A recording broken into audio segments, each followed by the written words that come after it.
I had another dream, Dad.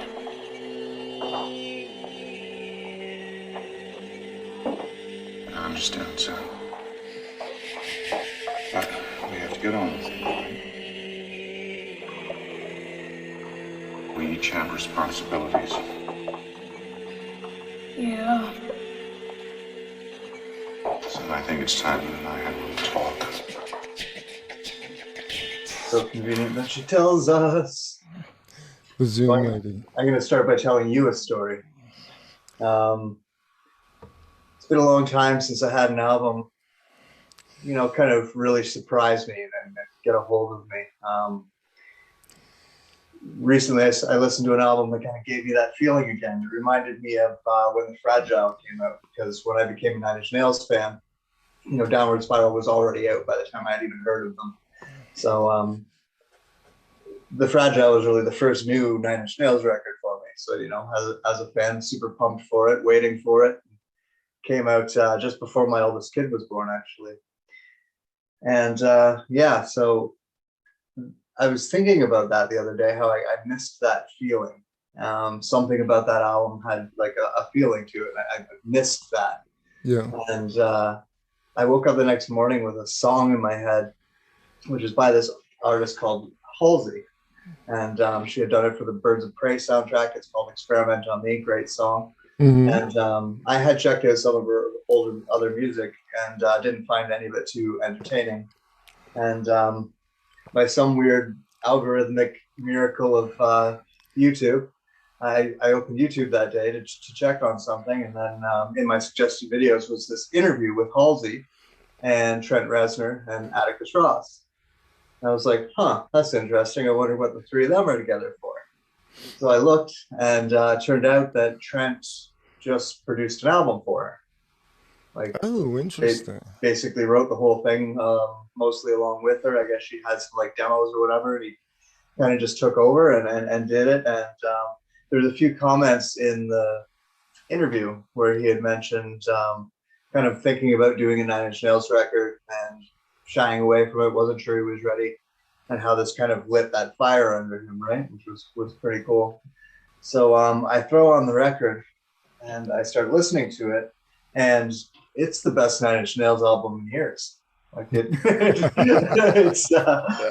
really, there's actually parts of it that sound like The Fragile. So I just thought it was kind of interesting how that all kind of played out. And yeah, check out the album sometime. It's great. Cool. Yeah, music. Where I am right now in 2021 is kind of this weird space of trying to find music that doesn't have my past in it, which is kind of weird. The whole nostalgia trip for me is kind of over. Like, I don't have a lot of desire anymore for the music that I grew up with, because it's got a lot of memories in it. And I mean that only in the sense that when you get to be my age, you suddenly realize how much of a span of time you've lived through and how music shifts with time. And I've always been really diverse in my tastes in music, and kind of up to a certain point sort of tracked with what was out there. And I don't feel connected to the music that's out there now. Not the mainstream stuff, if there even is mainstream. That's the other thing. Radio is gone. The medium that I grew up with, the medium that I worked in, that we're sitting here talking today as a result of the fact that, decades ago, I did radio. And that transpired from being a DJ to then going into talk radio, to then going into internet radio, to podcasting, to YouTubing, to all of the things that, I do communication-wise now. But that basic medium is gone. Like, for me to turn a radio on now is painful. because there's no, it's either I've got to listen to some computer generated playlist of what they think the 70s, 80s, or 90s sounds like, which sounded nothing like what the computer generated playlist sounds like. Or I have to listen to whatever contemporary music is, and again, their take on it, which I don't connect with a whole lot anymore. So for me, I've had to go find the deep underground again to find music that I connect to, which is taken some interesting twists and turns along the way. Well, yeah, it must. I can only imagine. Like I not one to go digging for music personally very much. Obviously, I stumble into things and maybe I like them, maybe I don't. But I can only imagine how, because of how technology has evolved, the ability to share music has evolved, that the underground of music, so to speak, must be basically like a subgenre of the mainstream, if you know what I mean. Like I don't even know. I guess the mainstream still becomes like, you know, what you do see if you do happen to bump into a magazine or you happen to turn on the television and or get your, you know, ads on YouTube, the stuff that they're suggesting to you. But it's almost like that underground scene. Well, I guess it's not new. The underground scene is where all the real talent is now, right? Everything that you see in like Yeah. So that takes me into BandCamp, which is where I inevitably wind up now. And Bandcamp is wonderful on one level. It's maddening on another. But it's music discovery in the sense that once you go through it and you establish a few genres and subgenres, you can begin to sift through music without dealing with AI, which is the last thing I want near my music is AI. So I'm sure there's algorithms that are running. I'm sure that there's all kinds of statistical analysis and data on the way that music is positioned inside a Bandcamp, but it has a human feel to it. If you go onto Bandcamp, you know, every day there's a song up there, and then there's a listing of different tracks and different genres, a lot of which don't appeal to me, but some do. And I dabble in it. I really like electronica. Like, you know, you talk about Nine Inch Nails. Nine Inch Nails is kind of that sweet spot where rock, industrial kind of met electronica in an interesting way, you know, especially the industrial side of it. And it's not part of, you know, it is though. It actually, I say it's not part of what I grew up with, but I grew up listening to electronic music, very much. But the bands I listened to were considered electronic then. You know, Bowie was probably my gateway into that, the Berlin trilogy, which I think influenced Trent Reznor as well. And from that you get to Iggy Pop, you get to Robert Fripp and King Crimson, later King Crimson, which has always been guitar-based but has an electronic side to it.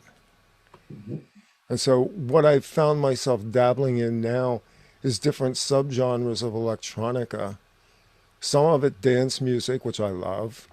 Some of it ambient techno music that more and more reflects kind of where my inner soul is. Like this music that lets me kind of do the trip kind of thing.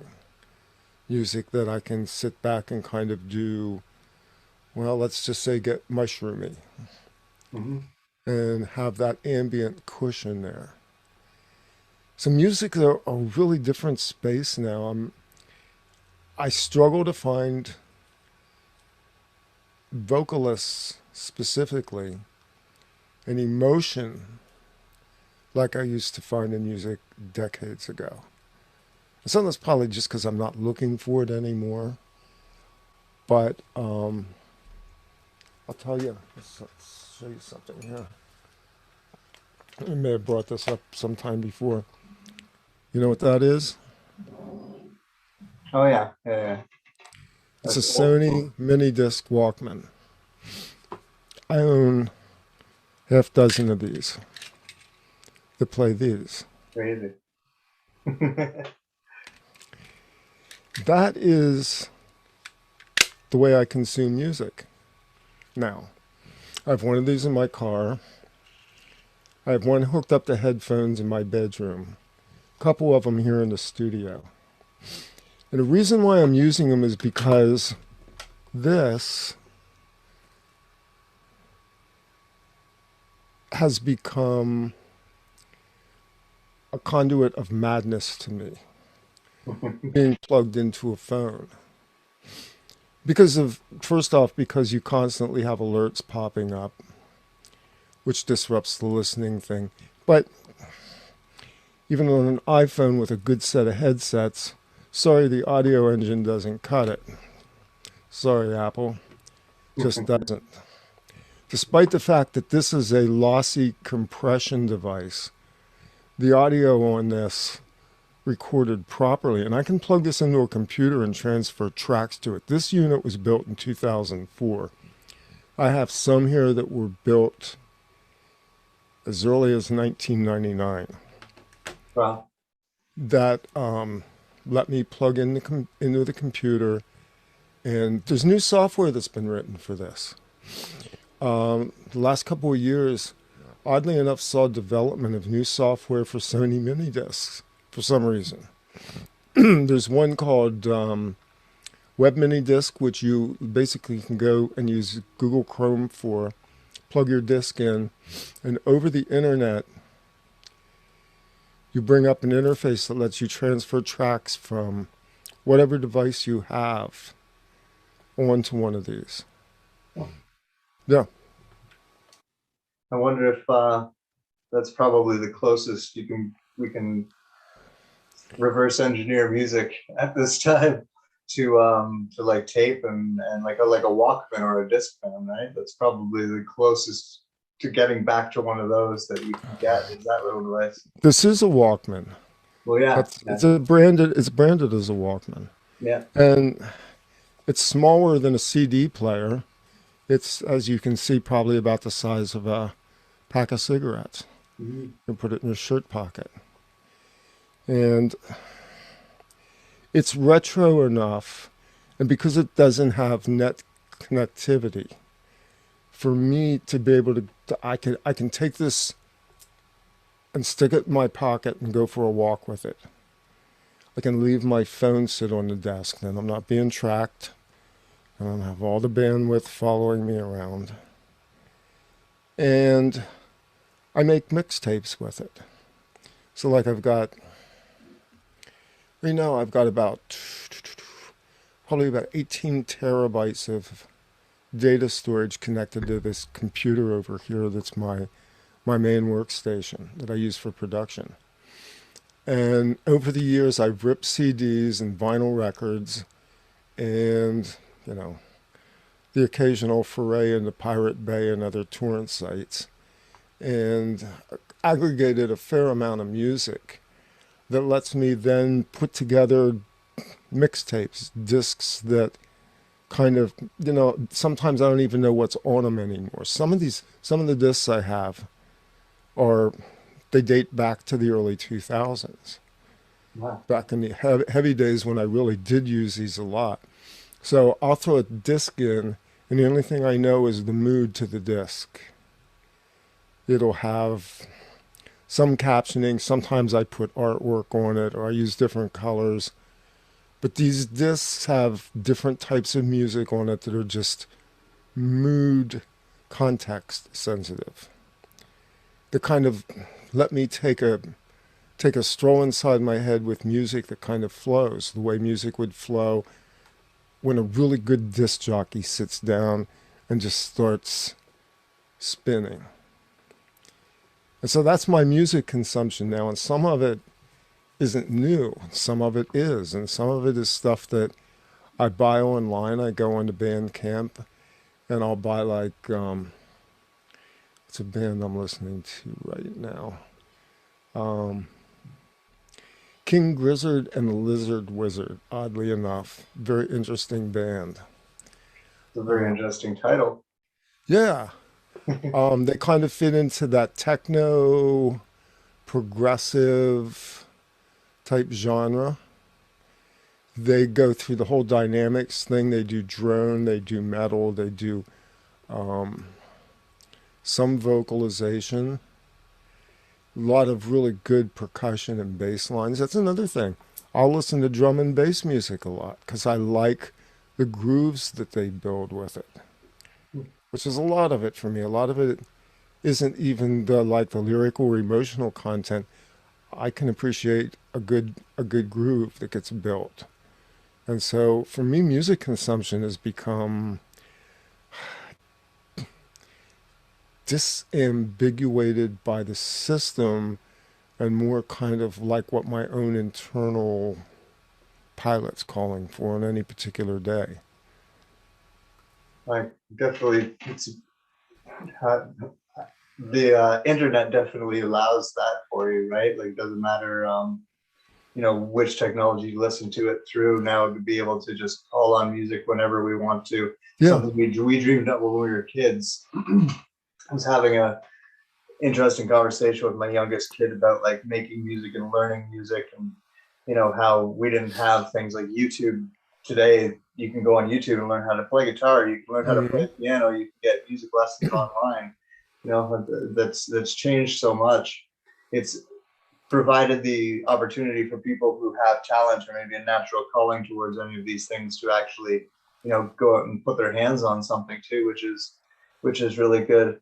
For me, I tend to gravitate towards the storytelling aspect of music. So the vocalist, the lyrics is always super important to my desire to listen to anything, really. And if it's not that, I tend to listen to a lot of classic music. I don't know, like classical music, as they call it. I don't know what it is about that stuff. I can never, even if I listen to the same piece every day for a week, there's still something in there that I didn't hear yesterday, or like right. I almost wonder if someone like went in and fixed the song since last time I listened to it. Exactly. Yeah. That's the complexity of it. The brilliant complexity of it, of listening to Mozart or Schubert or Beethoven, Rachmaninoff, is that music has within it so many nuances and so many ways that it takes you in spaces. I mean, it's harmonically complex music.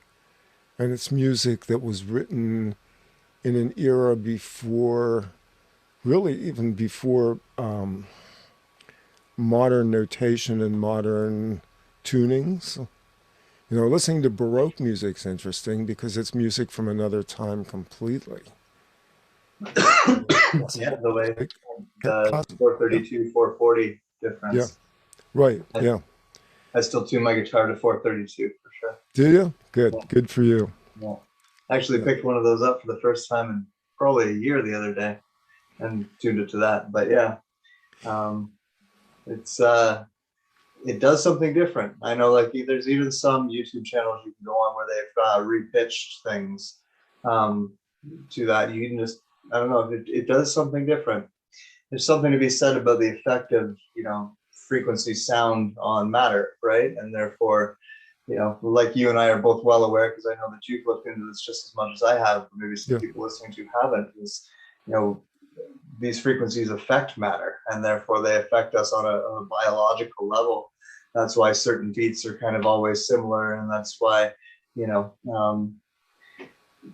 the concept of the devil playing out through music is a thing, right? And, there's a lot of different reasoning behind that. But what with radio, like, I know I've always loved talk radio ever since I was a little kid. I remember the first time I was like in a car at night, there was talk radio going on. I had no idea what the topic was or what they were talking about, but I just thought it was Yeah. the coolest thing in the world. And had an uncle that always listened to baseball games on the radio, which Yes. I grew up with a lot Yes. of that too. So That was I've my always story. had, I've That always was had this. that was I kind of wonder what got you into radio.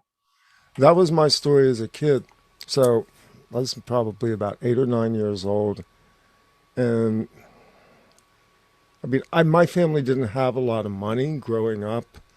Later on, they did, but I was the oldest.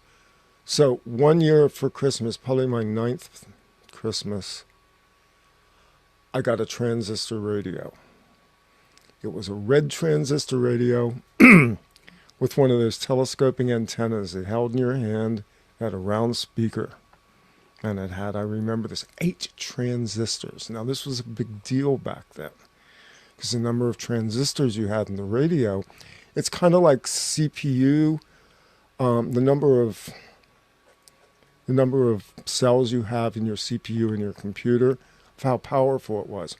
This radio with a little earbud that stuck in your ear, long way before Walkman, I could pick up the local radio stations, which were, there was probably 2 radio stations in those days that played rock and roll music. Like, so you would have heard at any given time what they called rock and roll radio then, or pop radio. You would have heard the Beatles, Aretha Franklin, the Supremes, any type of Motown music, but it was mixed music. It wasn't, there wasn't genre specific music. At night though, the magic begins, because there's this magic thing called the skip of signals, and in the summertime, I could lay out in the lawn, sleep out, sometimes in the backyard. I could get KDKA from Pittsburgh, and I could listen to the Pirates baseball games on this radio. Magic. Absolute magic. Yeah, there's something really cool about that. Like I've never really been into watching baseball ever, but I miss listening to it on a radio, to be honest, because like I knew the sport because I played the sport, but I don't know. For whatever reason, I guess the extra imagination power of having to draw Exactly. in everything that was going on Yeah. just made it more entertaining. And I'm sitting there listening. A lot of the time, it would be watching a fire with the radio playing, and Toronto Blue Jays losing games. I mean, they were okay back then. They were good back then. Toronto Blue Jays. Wow, that brings back memories. Yeah. Well, and the art there was commentators.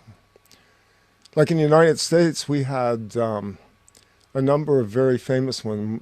Richie Callahan, Phil Rizzuto. These were guys that were the voice of the game itself. They gave the personality. You could picture what was going on in the field by a good color commentator, by a guy that really knew how to tell you, bases loaded, Mattingly is up, he's pulling back. You can almost smell the spit in the on the dirt in the ball field. Yeah, by how good these storytelling.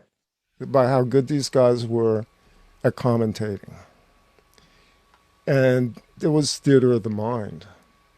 That's what radio always was about. My dad used to tell me about growing up as a kid in the 30s and 40s, listening to like Flash Gordon, all of this great radio drama, because they didn't have TV then. Mm-hmm. This was the first medium that was broadcast was radio, and it was all audible.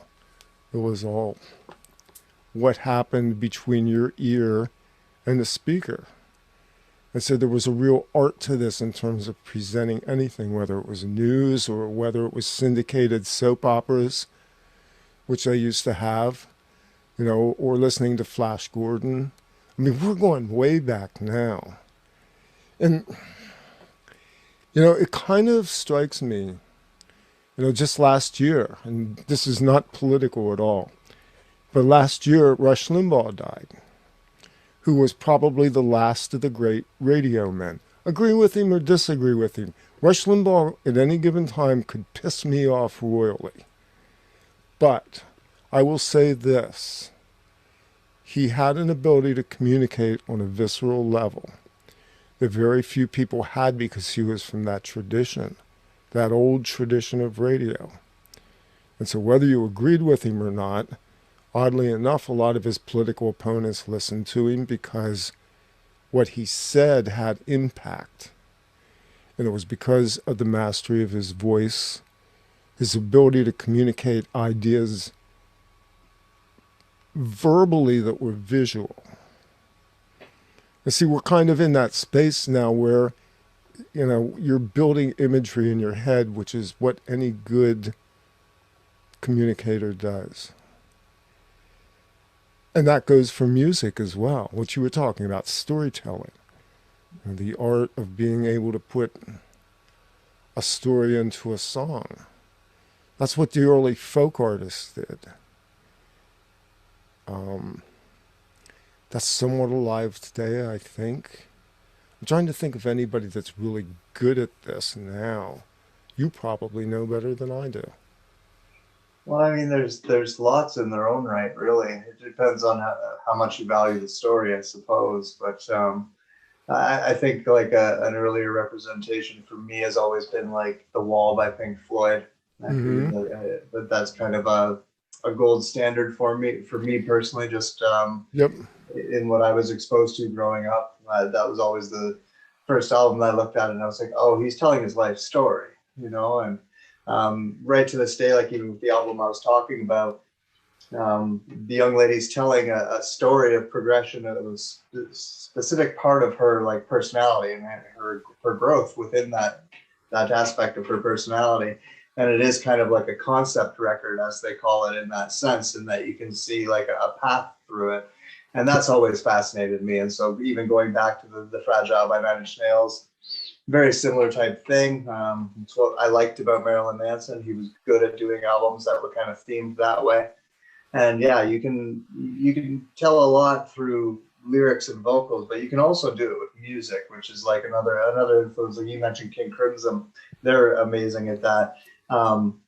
My roommate just kind of turned me into, I never really listened to Frank Zappa until just kind of recently. Oh, there you go. Yeah. But he's has this amazing ability to, just like old classical music, take you through a journey and tell you a story with the music alone. Your imagination starts filling in this backdrop for you. And that's another way that people can tell stories through music. You got to think like bards, right? Like back in the day, a bard who was the person who would tell stories from village to village, and that's pretty much how people used to get the news.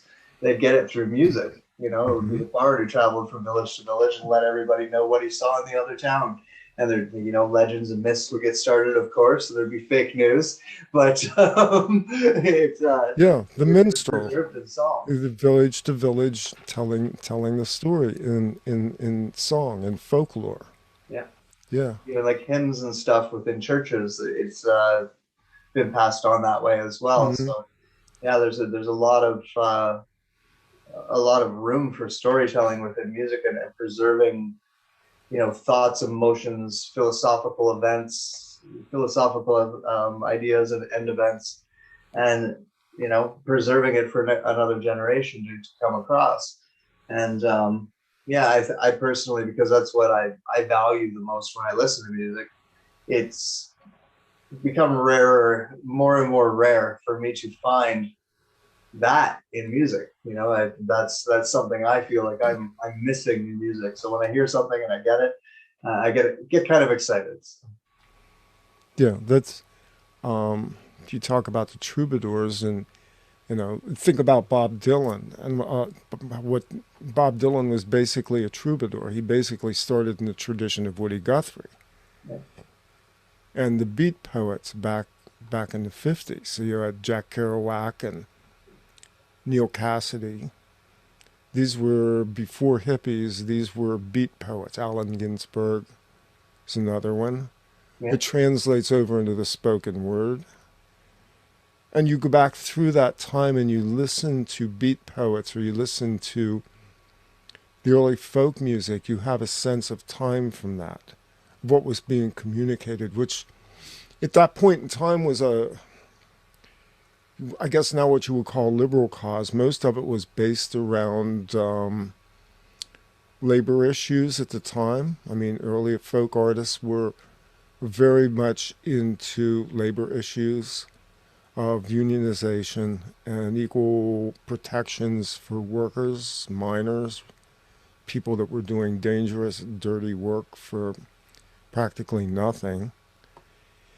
And then you get to Dylan, who brings it into the era of civil rights and the anti-war movement. And balladeers, troubadours, folk artists. And I don't think folk is lost. I think it's looking for a new expression. I think it's looking for artists like some of the stuff that you did with your band.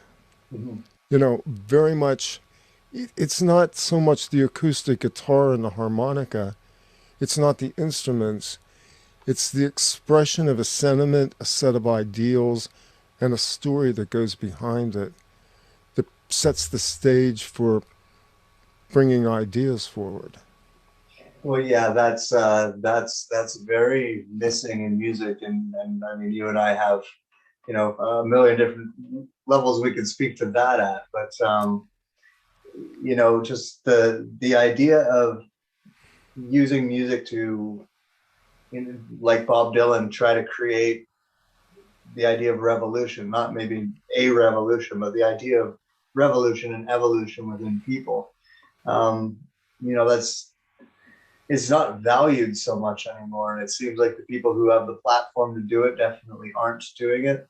And I had another point that I totally forgot. But yeah, that's been part of it that's really disappointing for me, is that, you know, people who do have the platform, the people who do have the talent, if you will, seem to not really have the ideals to stand behind anymore. And that, you know, aspect of, like, as an example, so there's this thing going around in the world, and on this podcast we call it the joy. So people can get the joy, people can catch the joy, people can spread the joy. There's a solution for the joy, which is we're calling a lollipop, and then there's people who want to be sugar free. So think back to the 90s and a band like Rage Against the Fucking Machine. Right, yeah. Right? And right. what they were, why we fell in love with them, why we needed them, why it was, they were part of a movement in music that was huge for us, you know. And when I say us, I mean like pretty much everybody who was like alive and actively listening to music at the time. It was part of a revolution that was really important. And if it wasn't for their ideals and standing up the way that they were against the things that they were, then that magic wouldn't have created that beast that we know as Rage Against the Machine. But then, you know, we have the machine finally coming down on us at a level that it's never come down on us before, and they're some of the first people to stand up and not rage against that machine and take their lollipop and say thank you, sir. And so, you know, that's just an example of what I'm saying, that I feel like the people who have that position, if you will, they have that spotlight, quite literally, you know, more of them need to stand up. We get it every once in a while, like Ice Cube stood up for that, and it's not even like a pro lollipop sugar-free stance. It's matter just the line of freedom in the middle that's getting completely obliterated while we argue over whether or not everybody needs a lollipop or whether they can remain sugar-free. So I think what happened along the way was that music lost its zeal.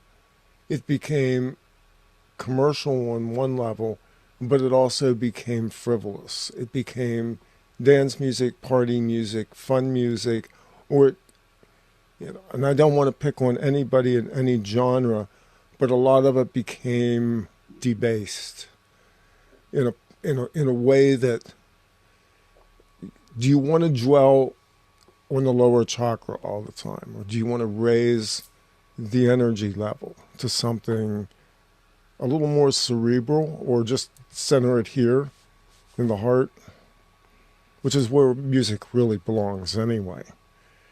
But somehow we wound up with a culture dominated by music that was basically based around the sixth and seventh chakras, and all this low bass rumble kind of, I will say, even brutal music. Although, again, early hip hop was based on inner city rage at the time.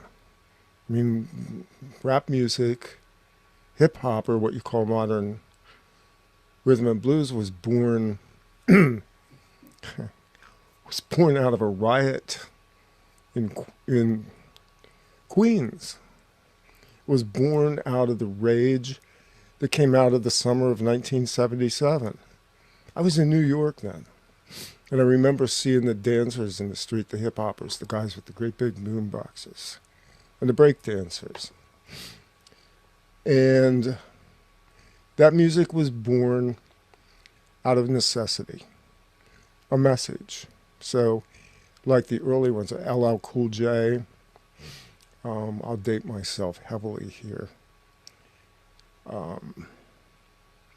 De La Soul, some of the classic early hip-hop groups were basically weaving all these influences in and creating a new art form, and it was incredible, and it had a message. And then it got taken over, and it became brutal, and you got gangster rap, which debased the music.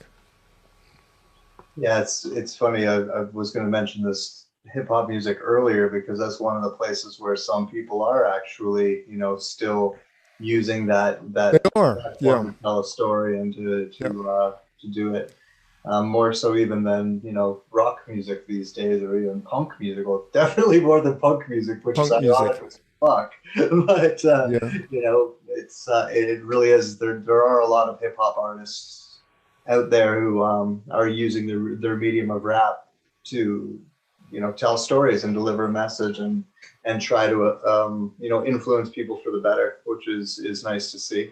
Yeah. What about talk radio? Like for me, it was Coast to Coast AM. It was the big one where something about hearing the radio tell ghost stories, and then couple that with, I used to spend a lot of time in a tractor trailer with my stepdad. He would let me play with the CV, so I'd get to talk to strangers all the time. Yeah. The old CV radio, right? Yeah. You just imagine that I was any bored truck driver passing within range of my stepdad's truck definitely would have loved to pick me up. Oh, there's this enthusiastic little storytelling young man on the other end of this thing, and I'm falling asleep. This will help. But do you remember the song Convoy? It came out in the 70s. Did you ever hear this? Yeah. Convoy, WC McCall. Yeah. Interesting story. WC McCall was a fictional character, and the music behind that became a record label called American Gramophone and a group called Mannheim Steamroller. People don't know that, but that was actually the beginning of American Gramophone Records and the group that became known as Mannheim Steamroller. Crazy. It's crazy. Yeah. But that whole CB thing was, I had a CB in my car at one point, and used to be fun late at night to just roll down the highway and listen to them chatter. Listen to the truckers talking. You knew where the cops were. Yeah. You knew where the hookers were. Yeah. Interesting stories. And it was all being done in a form of code, a kind of highway slang. In poetry, in a way, a lot of these guys were poets. A lot of the guys on those CB radios were 18-wheel poets that were just rolling down the highway, and they had their microphone there, and they're just That's how they stayed awake. Well, yeah, like I remember you'd flip through channels, you'd end up with this like old trucker just holding the button down and telling a story, like just Yeah. going on like a monologue, right? And then he would stop and someone else would pick up and they'd, "Oh, well, when I was 12, I went to the beach with my sister," and off the races they go with their own story. And I used Yeah. to get fascinated because these weren't actors. It wasn't a story that somebody in Hollywood was writing for me. These were real people telling their life stories over the radio, or like over the radio waves. And I was Yep. like, this is fascinating. What a concept. Right to this day, that's kind of the idea behind this concept, this podcast as well. Just sometimes just striking up a conversation without a topic, can go a long way, or just listening to someone tell a story that they find interesting. Um, yeah, like old trucker stories were the greatest. Like listening to the tales of all the hallucinations they'd have when they've been on the road for too long. Yeah. Um, White line fever. yeah, and Yeah. it would kind of bleed over into like ghost stories or paranormal type stories, right? Because these people were traveling all over the place and having all these unexplained experiences, which obviously could be hallucinations and could be other things. So yeah, that was kind of where it first kind of picked me up. The extension of that into the digital era, interestingly enough, was let's see, I want to say late 80s, probably more early 90s. Early pre-internet computer communications were BBSs, bulletin board services, over dial-up.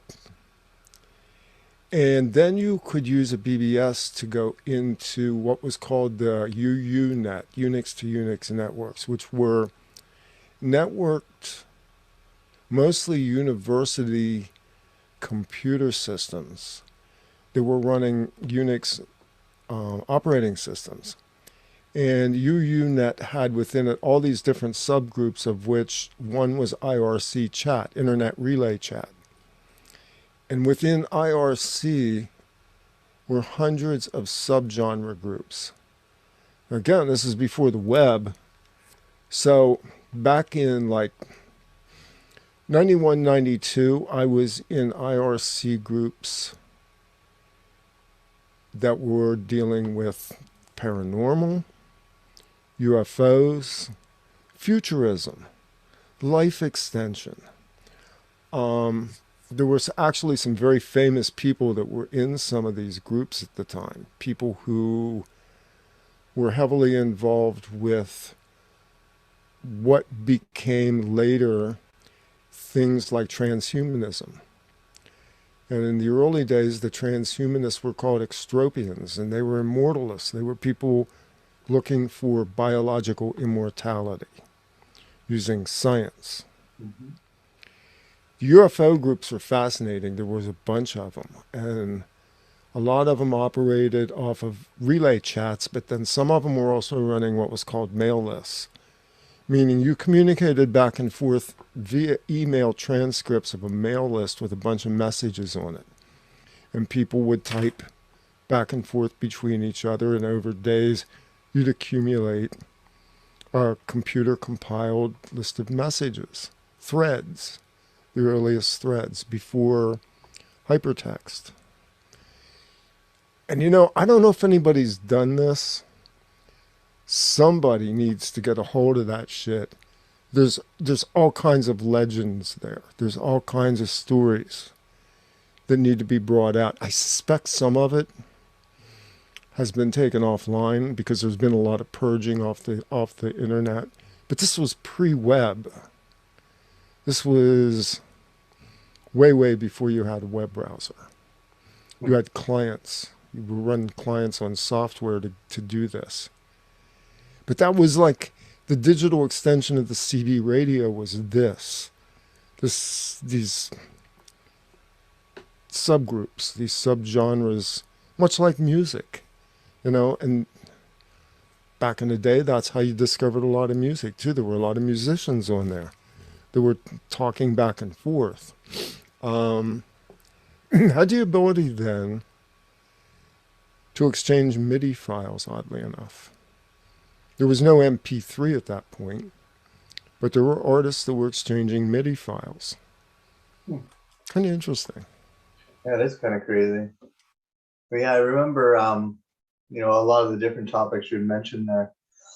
I was involved with a library at one point in time, and I remember seeing like an advertisement for, I forget the way that they worded it, but it was more or less to say fringe subjects, like subjects that you normally, and it was basically you would write a letter to this address, and they would send you back a monthly like newsletter letting you know the libraries in your area that had guest speakers and all these different types of topics, right? And I like, and then the internet, like I kind of jumped on it as soon as I could too, and you know, early chat rooms and early forums, like before, like I can't even know if you could call them chat rooms and forums by today's standards. It was like things like the ParaChat, Java Chat network, where you'd post a message and then it would go up in a few minutes, and then people could respond like it once they saw it, right? And, you know, there was no people like uploading a picture to the internet used to be impossible, you know, like like next to it. Yeah, 15 kilobit GIF would take about half an hour it was like you would watch it scroll line by line on the screen as it was downloading. You couldn't wait until that last group of pixels hit to complete the picture. People have no idea now. No avatars either, like no avatar avatar at all. No. You know, it was just screen names. And if People had it, screen names, handles. Yeah. And then it became the same type of thing. You would end up like, you know, think of like old for me it was like MSN or like Yahoo chat rooms, where you would have like all these strange characters in all these different genre rooms. It's you know, again, kind of a storyteller's paradise in there. Yeah, so we've traveled a long way since the days of radio into the internet world. And along the way, I think what happened is the digital sort of, again, how do I want to put this? In a way, digital created like this layer between users, again, kind of a form of ambiguation, where the filter became the digital layer itself. Whereas at one time people communicate, I mean, you got to think about earliest forms of communication, including Morse code, the telegraph, you know, go that far back. And so you would have a telegraph and a telegraph operator, and then they would print it out and you would get a handwritten message delivered to your door. And that was the closest thing we had instantaneous communication until the telephone network. And almost everything, interestingly enough, it's really interesting when you look. I still read engineering journals because I'm sort of a geek. And every once in a while I'm reminded of how much of our technology, like our microphones, our headphones, all this digital technology we have is all based on telephone technology that was developed back in the 20s and the 30s. Even the standards that we use for some of the stuff with computers. And how in those days it was all analog. You know, whatever that means to you, voice over wire, text over wire. Whereas now everything's digital, everything's encoded, everything runs very fast along fiber and wireless. And there is this, it's a digital barrier. The digital, to me, digital does something, it changes something. I never quite know how to express this.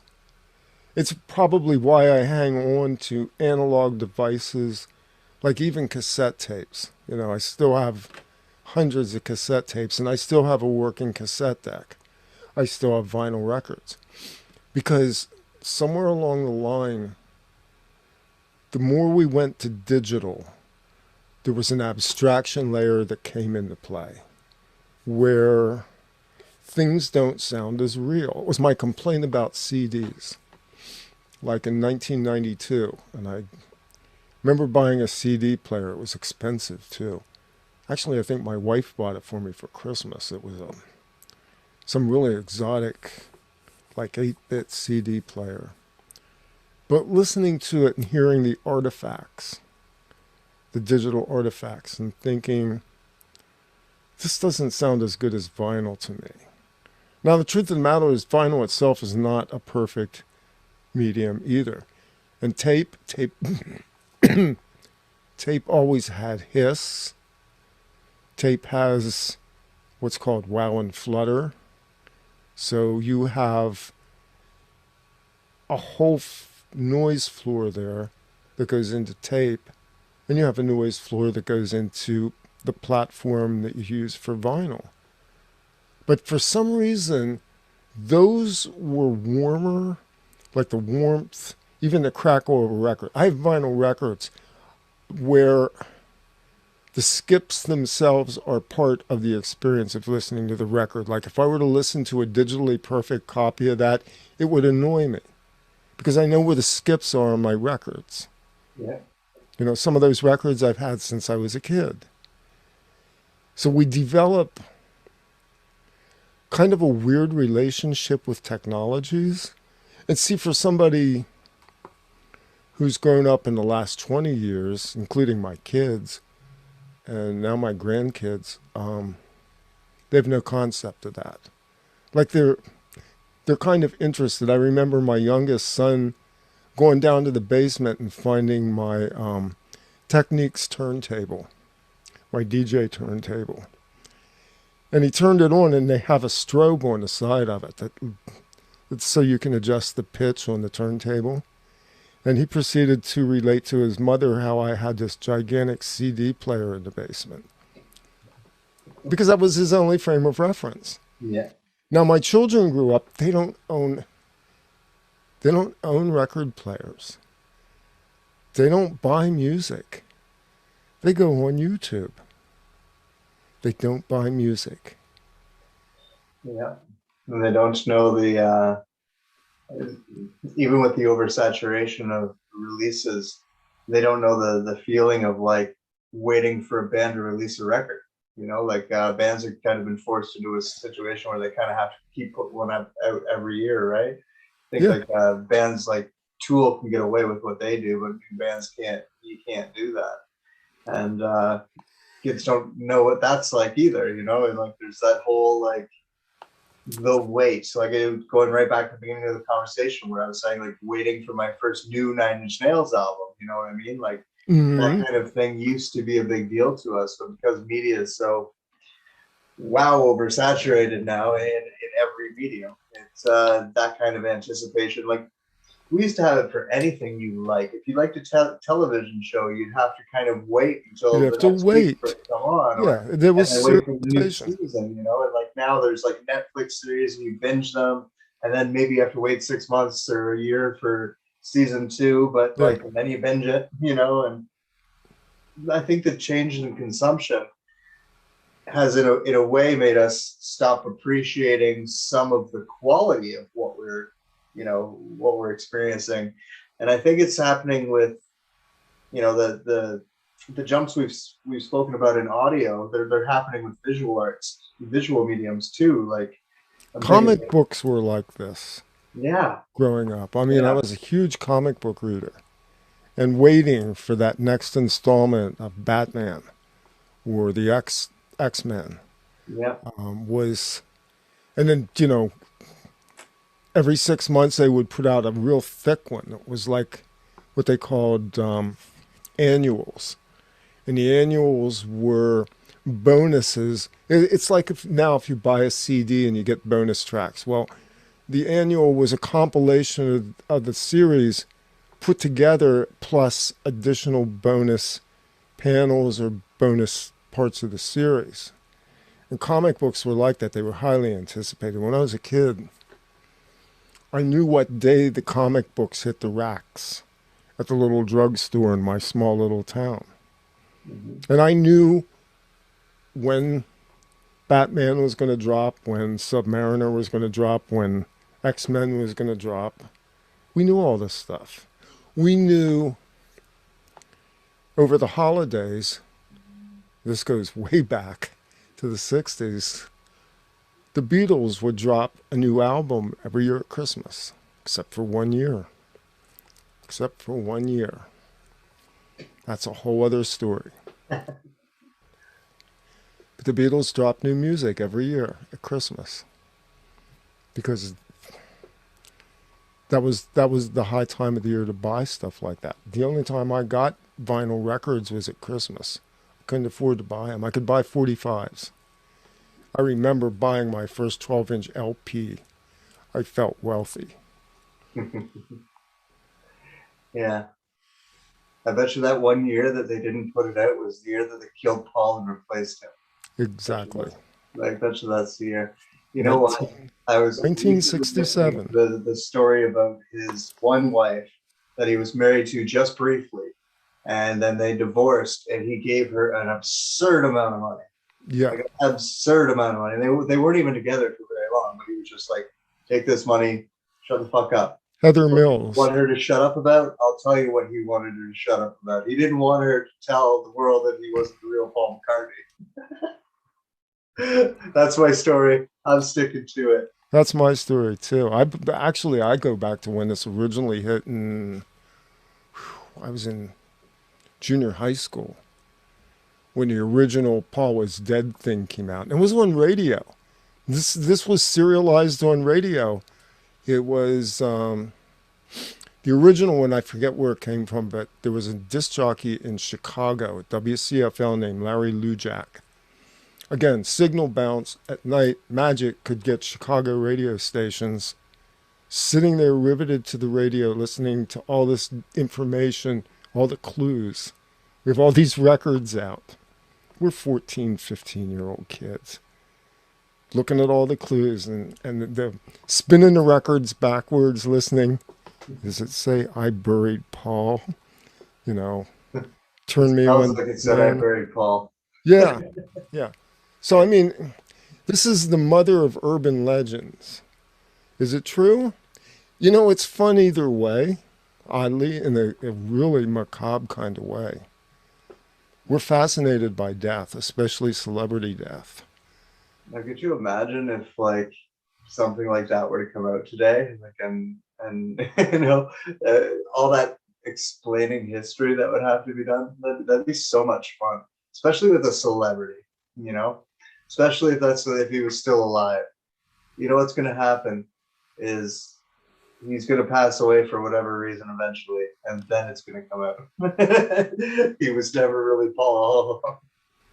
That's actually projected to happen. Yeah. Yeah. Yeah. I'm kidding, not kidding. Let's go with that one. So I think we established kind of what got you into radio. What have you done? Like, what have you done for working in radio over your time? I'm sorry, say that again. What have you done working for radio over time? Working for radio over time? Yeah, like you've worked in radio, have you not? Yeah. So I started out as an intern at a public radio station, classical radio station, basically working, restocking records back into the library, being a gopher. Then I got into DJing and I wound up doing some work on AM radio, music radio, and got to announce a little bit there. Got to develop the voice, and did club disc DJ for a while. And then in the 90s, I did talk radio on a little, this is funny, little radio station about 5 miles from my house here, owned by a guy that I met. And this was, it was AM 720 The Rock. It was actually a Christian radio station.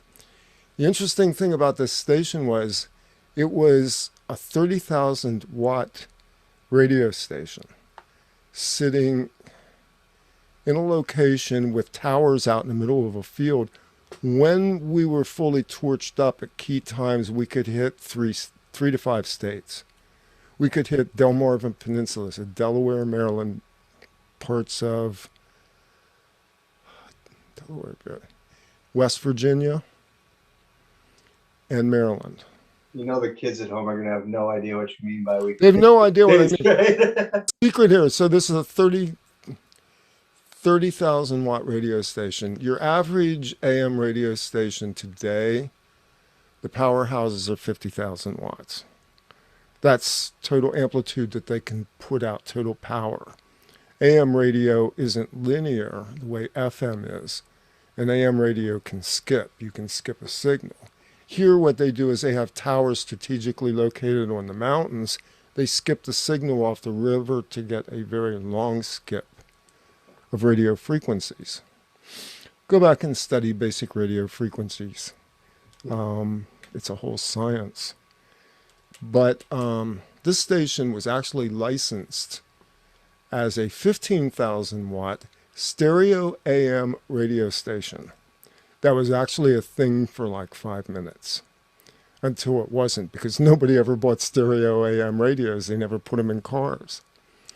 So they were allowed to put the two transmitters together, and they were allowed limitedly to broadcast at 30,000 watts, which meant the signal was pretty significant. It had to power down at nighttime because it sat at 720, which was the exact same frequency as WCFL out of Chicago, which skipped right into this area and created this cross signal, which the FCC won't let you do. So radio is an interesting media. It taught me a lot of what I later applied to podcasting and broadcasting. Took that over, wound up 2002, 2003 through about 2005 on shortwave radio. Doing shortwave radio for about 4 years. Until those frequencies got taken over as well. Shortwave today is not what it used to be. A lot of the frequencies are inviolable now. But I was actually on a network out of Oregon that ran signals through two shortwave outlets. One was WBCQ out of Monticello, Maine, and the other one was WRMI, Radio Miami International. BCQ used to stream north across the United States to Mexico. WRMI would stream from Florida, Miami, across the United States up to, let's see, Western Canada, roughly. So we had a medium, we would simulcast on two signals at the same time, and our sweet spot was Tennessee. So that epicenter of signals was right in Tennessee.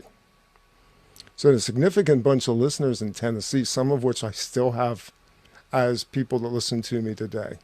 It's weird. They've traveled that far with me. They've gone from alternative Christian radio into whatever it is I'm doing now. Whatever it is I do. Whatever I'm doing now. Well, what are we all doing now? I think,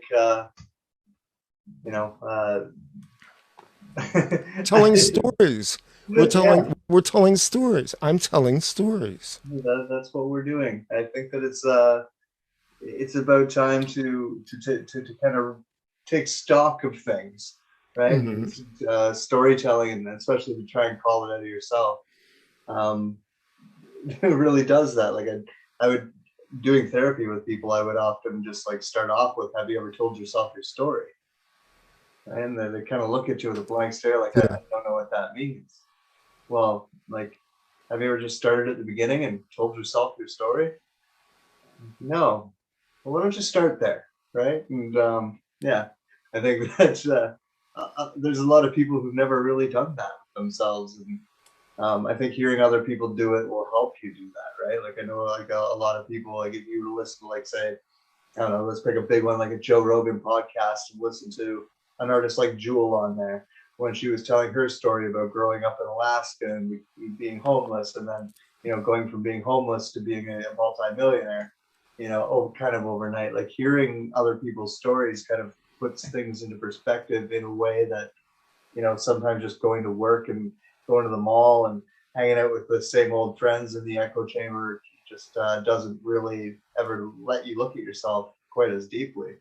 So, and the other aspect of it too is obviously the giving people something to relate to, especially today, there's such a divide between people, or at least a seeming divide, or a manufactured divide between people. And I think the more we kind of do keep dialogue open and keep ourselves in a reasonable space to talk to each other, even if we disagree on things, then it's still going to be better in the end. And because I see that divide as being so manufactured, I tell myself if they're trying to manufacture divide, then we should definitely be fighting that divide in any way we can, whether it's like on a daily basis personally, or maybe trying to put something together bigger than that. But I think it's important. I think we used to call it sanctified lying. And basically it's like you start out with a story and it's like, what's the biggest lie you can tell? And then you get to the place where you go, wait a minute, parts of that are true. So how much of it's true? Well, this much. It was like years ago when I used to talk about UFO experiences I had when I was a kid. There's a truth to that. Now, the truth is somewhere between what I believe it was and what it actually was, and what the folklore is about it at any given time. Because when you watch ufology, you'll notice that the narrative, if you go back and you look at like the 50s and you look at somebody like George Adamski, this was the era of the flying saucer. Okay, believe Adamski or not. He's an interesting cat. And there were a number of people in the 50s, and there are artifacts out there. There were a lot of books written. There's a lot of like typewritten, home formatted, what they called mimeographed or copied books that were hand produced and then distributed through the mail. So your narrative is sometimes molded by the zeitgeist that you live in at the time, which includes the UFO thing. And how much of that is folklore and how much of it is true? Well, I did have experiences as a kid, strange experiences as a kid. Now, the details of some of that, I'm pretty sure I filled into my memory.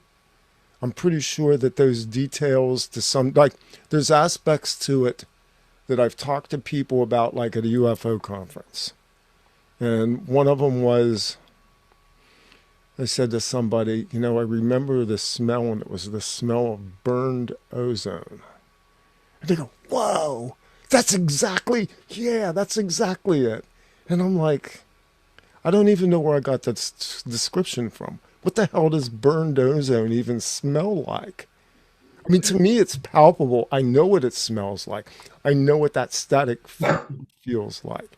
Like the hair stands up, where you feel the density of an atmosphere around you. But see, at some point, the details now become folklore. And they shift and they change over time because they're interesting stories. They become true in the sense that a folk song becomes true. They're part of a folklore that then embeds itself into the culture, and they'll shift and they'll change over time, which is exactly what you see with UFOs and paranormal stuff, is they shift and they change over time. They're not the same as they were in the 20s, the 30s, the 40s. Well, yeah, and like an aspect of storytelling, I actually just went through this when I went through the movie Big Fish by Tim Burton. Yeah. The son pointing out how his father could tell the story exactly the same every time, right? Like it was so the same every time that he had it memorized, right? And so what becomes true for that storyteller is that story that he's got memorized, that he tells every time, right? Yeah. Any other details that may have happened that he may have remembered when he wrote the story, he's forgotten, and all of them have been replaced by reactions to this story and ways that, you know, he has learned how to tell the story slightly different due to reactions to this story. Similar to that game we used to play in public school, like telephone. Telephone, yeah. Right? Yeah. But we do it with ourselves as well, and we kind of rewrite our We own do. memory, so to speak, Yes. over time while we do that. As we tell our story, it's you know, it's something that a therapist could use against you in Exactly. therapy. It does, yes. Yeah. It's by, you know, getting you to repeat the same thing and getting like the, and that's what you see with people who are going to the same therapist for years and years and years and not really ever progressing. It's the same reason you can go to a doctor and never actually get better. They like your money, so they want you to keep coming back. Yeah. And from a psychological manipulation standpoint, it's not that difficult to play that game where you create telephone in someone's memory, more or less, where you get them to keep telling the story, keep telling the story. You can start questioning points in their story that make them question what the story is, right? And every time they question what the story is, new things input in those Emerge. blank spaces Yeah. of the memory, right? Yeah. And if you do that to someone long enough, then you can keep them as a client for forever because they're going to be constantly moving the goalpost on themselves. And that's really what a lot of this is. I mean, even especially people that are dealing with trauma. It's years and years. And I used to wonder, and I've gone through therapy a couple of times. And, I had episodes in my life that were traumatic that, I had to deal with. And it takes a long time to heal from certain types of trauma, especially when they're, abusive, and especially if there's sexual abuse. But what I could never understand were people that were in therapy for like 10, 15 years. And I'm like, what the hell do you talk about? Maybe I was fortunate in the therapist that I got. Let's see, I did therapy about 3 or 4 years ago. And it was like probably about 10 months. And there was that day when I sit down with the therapist and we're like, I think we're good here. I think we've worked through this. And that's an honest therapist. A therapist is like, I think you've come to some realizations. I think you have a lot to process, but I think you're perfectly capable and strong of dealing with this. So there was no stringing along, but I get that. And I get the therapeutic aspect of maybe somebody just needs someone to talk to. And maybe they can afford $80 to $120 an hour to talk to somebody. Good for them. But really, what we're pulling out of our subconscious a lot of times is a story that we're telling ourselves. It's a lot of what we're dealing with, even as a culture right now. It's a story that we're telling ourselves. It has elements of truth and a fair amount of padding. And we have to figure out how far we want to play this game to continue in trauma mode, or do we want to unravel the story? There's a good word, the unraveling. I know you like that one. Unravel the story and begin to heal and begin to come together as people by telling a different story. And I can't say what that story is. For me now, it's, without going into any divisive issues,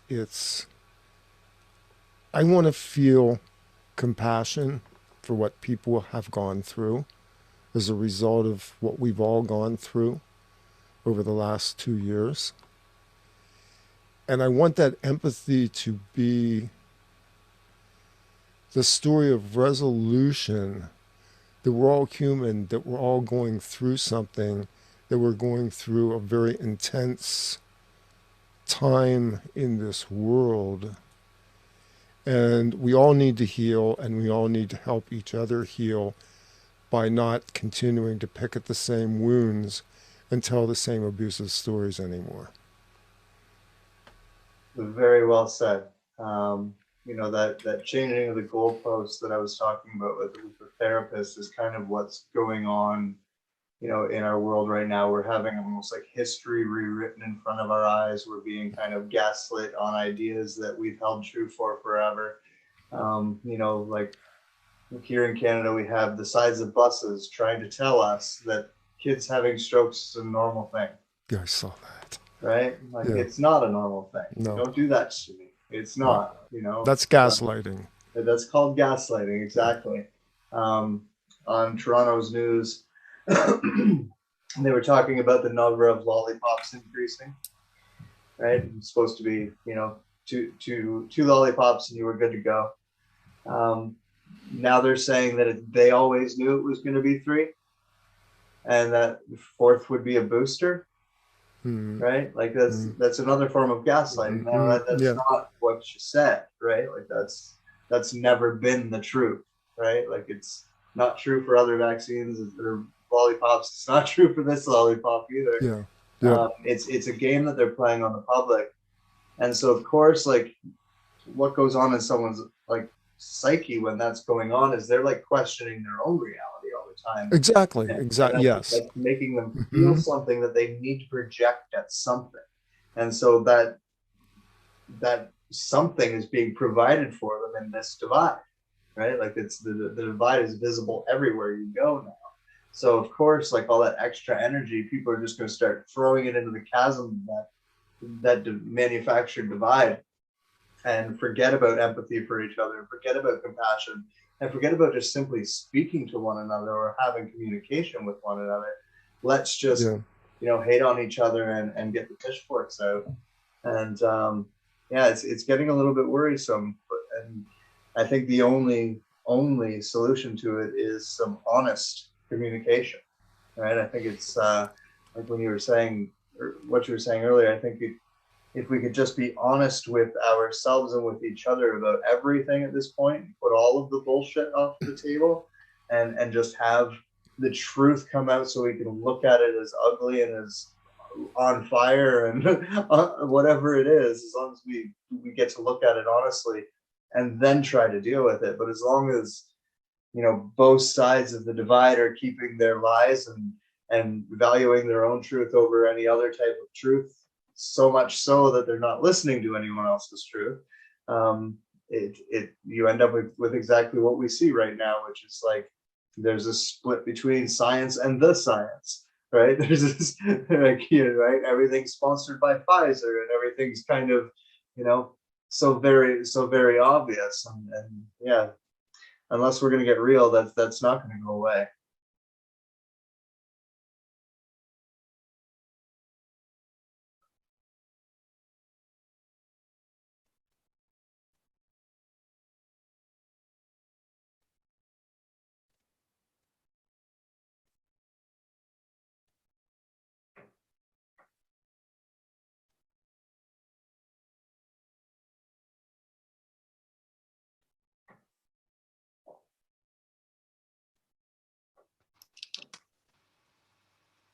I can hear something now. Can you hear me now?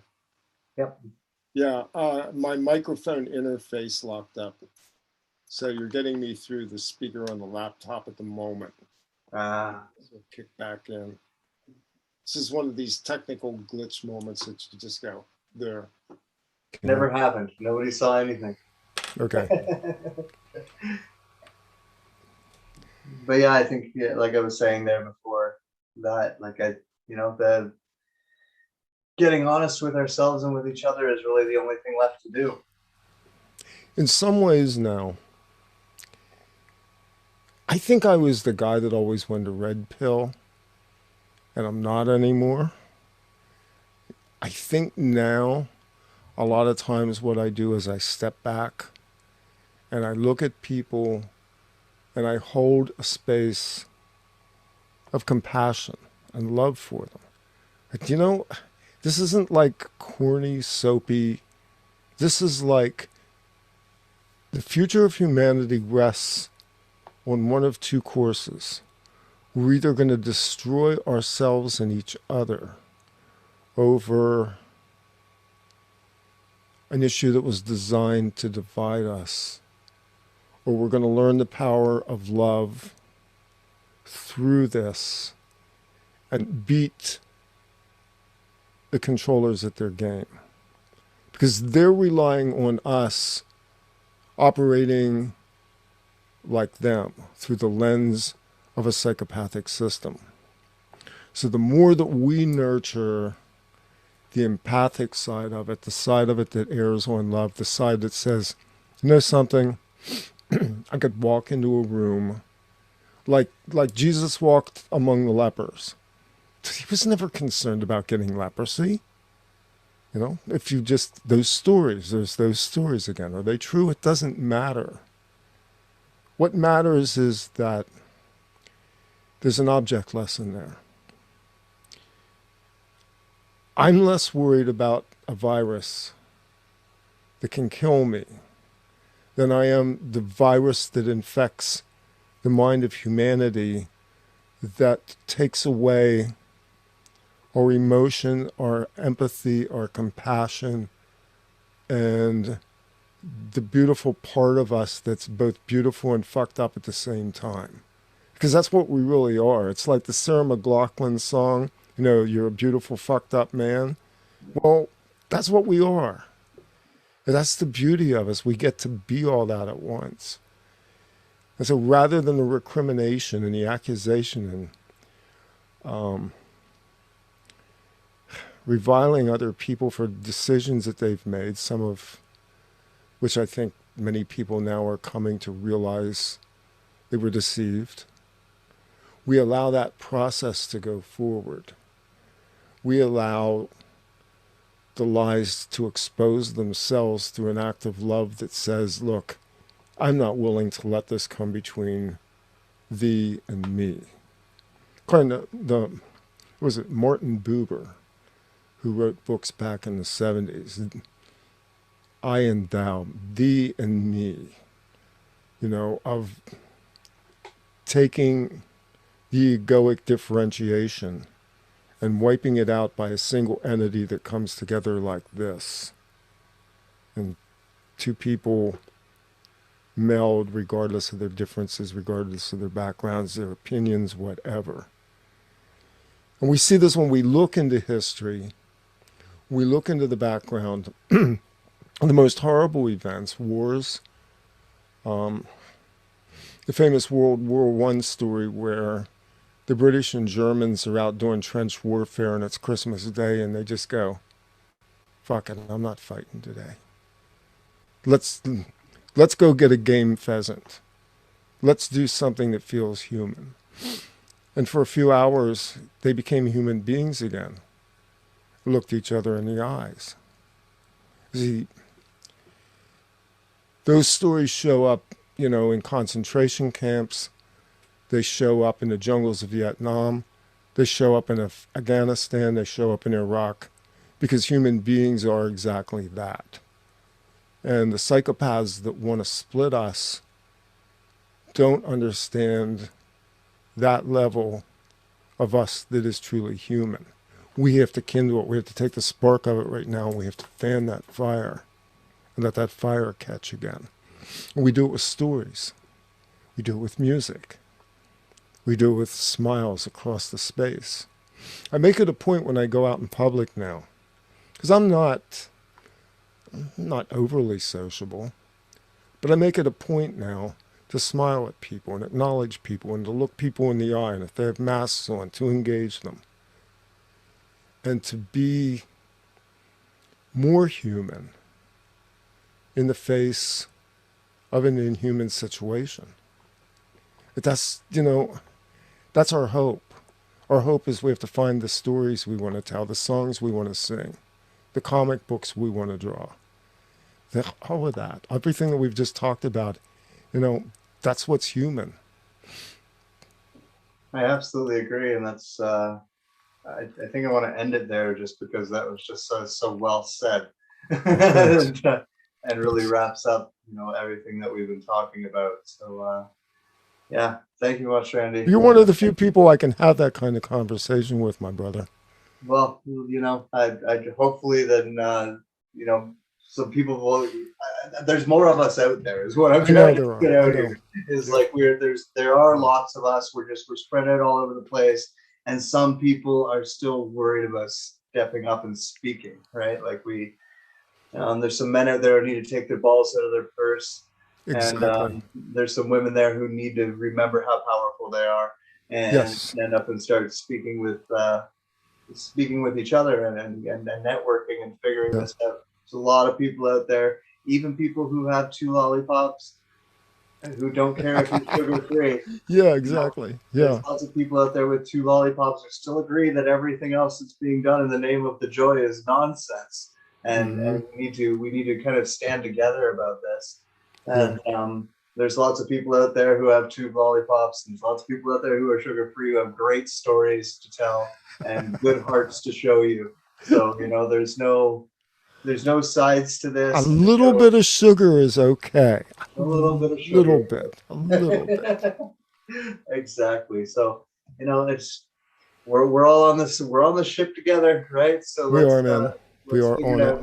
Let's write the story in such a way that we're going to be happy with it, right? Absolutely. This has been wonderful. I've enjoyed it. I've enjoyed sitting down and talking with you and being a guest on your podcast. Thank you very much. And bye, everybody at home.